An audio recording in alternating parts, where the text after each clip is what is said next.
ભાવનગર જિલ્લામાં મહુવાના તાવેડા ગામ નજીક હિટ એન્ડ રનનો બનાવ બન્યો છે।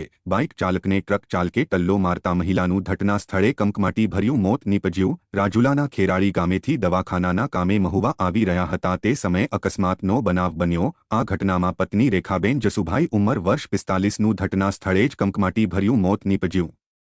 જ્યારે પતિ જયસુખભાઈ પીઠાભાઈ બલદાણિયા ઉંમર વર્ષ 47ને ઈજા પહોંચતા સારવાર માટે હોસ્પિટલ ખસેડવામાં આવ્યા છે। અકસ્માત સર્જાયા બાદ ટ્રક ચાલક ફરાર થઈ ગયો। પોલીસ ઘટના સ્થળે પહોંચી અને મૃતકને પીએમ અર્થે સરકારી હોસ્પિટલ ખસેડેલ છે। અકસ્માત કરનાર ટ્રક ચાલકને પકડવા પોલીસે ચક્રો ગતિમાન કર્યા છે।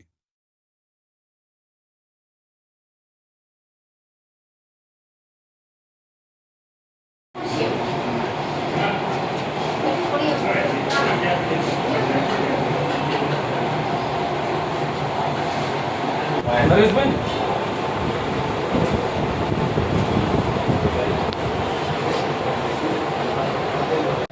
ये लोग आते हैं जोड़ेंगे